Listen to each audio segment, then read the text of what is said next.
Welcome back, everyone, and I'm here again with SBR contributor Jeff Grant. Today, we're providing you with a total preview for the Super Bowl 49 game between the New England Patriots and the Seattle Seahawks. How you doing, Jeff? What's going on, man?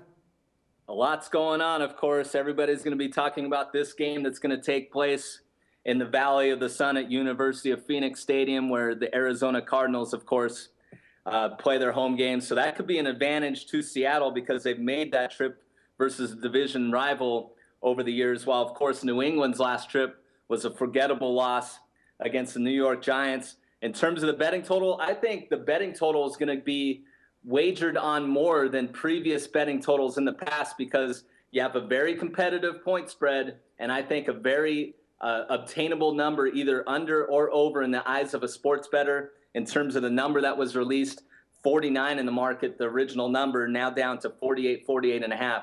So very intriguing betting total to really look over right now, Dax. All right, let's start pointing out some facts here. Now, the Steelers, they're probably regretting having lost or let go of running back LeGarrette Blount. And now since New England added him late in the season, I mean, they've been one of the more balanced offensive units in the league. Now, so with that in mind, Jeff, I mean, what type of game plan do you expect to see from the Pats for this particular matchup?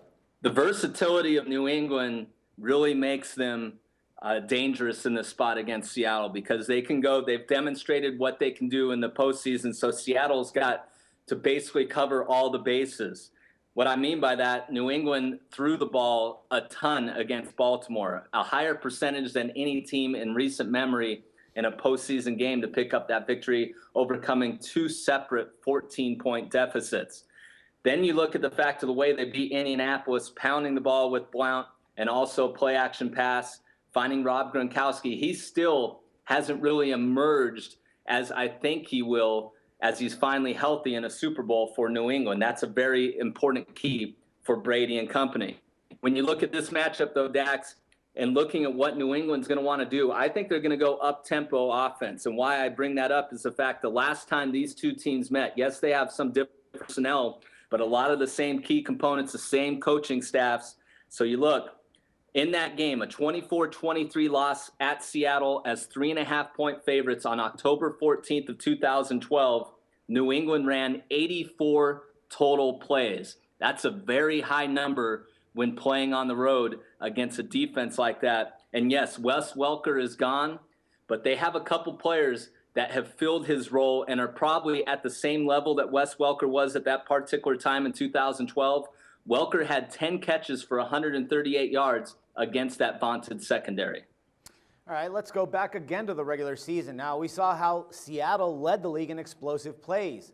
But do you think that they'll have that type of success and be able to move the ball on a consistent basis against the Patriots, man? Seattle is explosive. You have to hand them that on either on their home field or on the road. They've demonstrated the ability to get the big play. We've covered it in previous videos. We cashed on that particular angle when they went over the total against the Carolina Panthers. When you look at the matchup, everybody's going to focus on New England's offense, and rightfully so. They have Tom Brady, a Hall of Fame quarterback.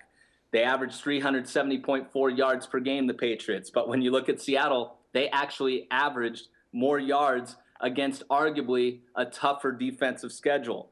Then you look at Marshawn Lynch. He's finally gaining traction in the offense. He's a key component, of course, especially in postseason play. He had a franchise playoff record and 157 rushing yards last time out. But I think the most important thing that people aren't going to mention in terms of the Seattle defense, Dax, is the fact that, yes, they were number one once again in points allowed and yards allowed per game. But they played more football than any unit in the NFL dating back to the start of 2013. That starts to wear on a team. And you're starting to see that in some of the injuries. You had a couple of their key players in that secondary get dinged up in that NFC Championship game.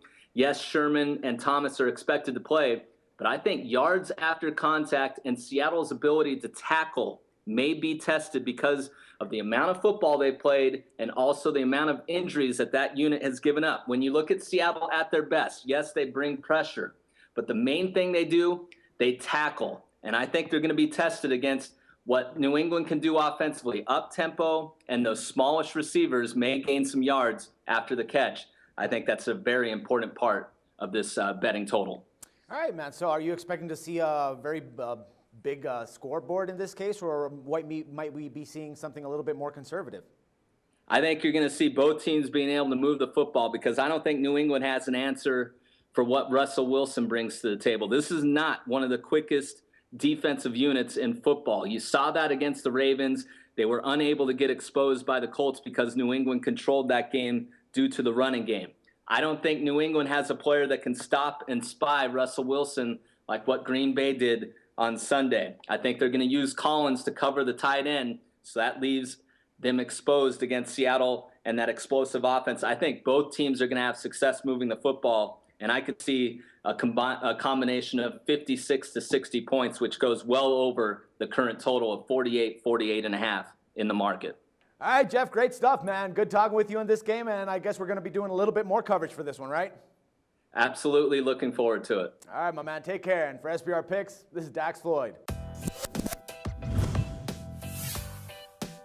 The SBR Network offers free sports picks and game breakdowns, big money free betting contests year-round, a real-time Vegas-style odds monitoring service, and much more. So come see for yourself.